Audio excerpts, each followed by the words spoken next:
Well, South Dakota is in the win column thanks to a 37-21 victory over Cal Poly here in the Dakota Dome on Saturday afternoon. Here to share his perspective on that is head coach Bob Nielson. And Bob, that had to feel good after a frustrating couple of weeks away from home to get here and get one in front of the home crowd. It was great to get back home, even better to get a win. Our kids have been through a couple of trying weeks, a couple of really difficult football games, a couple of very physical football games, and to come out and start quickly the way that we did was a tribute to them and their focus during the week. The offense was certainly a hot topic of that week coming in, namely the fact that you were going to be assuming play calling duties for this football team. How did it feel to put that particular hat back on? It had been a while for you. Well, I told the quarterbacks when we met after the game that it was a little rust I had to knock off, I think. But we got into a decent rhythm. Obviously, the big plays in the first half, helped generate a lead, and I thought overall our communication was good, and Carson was seeing things in the plan really well. Well, you mentioned the rust, and I mean there is a rhythm to play calling. Did it feel like that was a little bit disjointed, just maybe because of the fact this was week one of trying this out? Well, there were some things that we had to change from a player communication standpoint, signaling and who was doing that and where we were locating coaches, and so all week we practiced that. We used headsets all week. We had Dante Warren, our running backs coach, signaling all week, who was doing it on Saturday, and I felt good about it. We didn't really have a situation where the play clock got to the point where it was going to run out. I thought overall, with a few exceptions, that we were able to keep ourselves in some sense of rhythm on the day.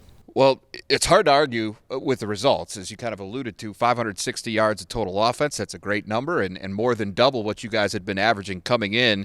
But 5 touchdowns, 4 of them covered at least 40 yards. Explosive plays. You said that was the one thing that had been lacking for this team over the first couple of weeks. Obviously, it was part of the reason you weren't able to get on the scoreboard in those games at Kansas State and Montana.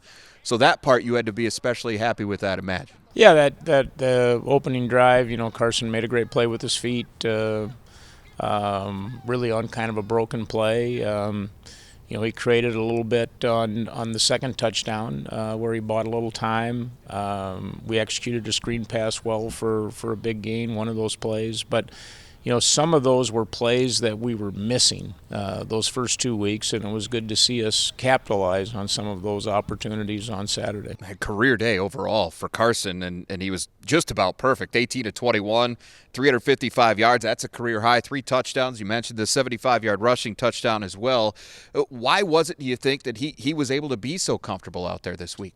We simplified the plan a little bit, tried to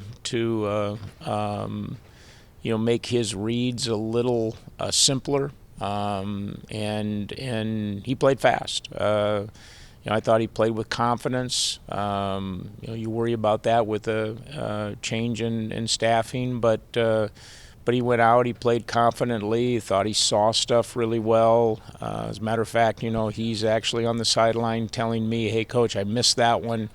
Let's run that again." And those are the kind of things that you want your quarterback to be able to see on the field. We didn't run the ball quite as effectively as we would have liked to, but it's a little bit like boxing. Those body blows are what sets up the big shots, and when we had those big shots, we took advantage of them. On the other side of the ball, the defense had been playing very well, and despite the results those first couple of weeks, and certainly they did enough to get the win in this game, especially tightening up in the red zone a couple of different times. But overall, Cal Poly was able to rack up 559 yards of total offense. 421 of that was through the air. You'd given up less than 300 total the first 2 weeks. Is that a concern at all as we move into Valley play now? Well, Cal Poly had a nice plan. They got us on our heels a little bit, throwing the football. And I think the one disappointing thing, and all of our defensive staff would echo the same thing, is we gave up some big plays, which is, with the exception of those opening plays, against Montana and K-State, we had done a pretty good job of defending the big play, and we gave up 4 or 5 long passes, either missed assignments, didn't execute very well, didn't play the ball very well. We struggled getting pressure on the quarterback, which is something that you have to be able to do against them. And at the same time, I think, Cal Poly's going to throw the ball for a lot of yards against everybody that they play. I think they came in, averaging over 300 or right around 350 yards passing in their first 2 weeks. How much better of a spot is your football team in today than it was even a week ago? It's always easier to build off a win than it is off a loss. Their win generates a little bit of momentum for us. Definitely some things that we've got to continue to improve and be better at. We're playing a completely different opponent this week in NDSU, and so we're going to have to be firing on all cylinders. And I thought our kicking game was really good on Saturday. Helped us control field position. It's going to be all of those little things, along with a really good offense and a really good defense, that have to all come together on Saturday.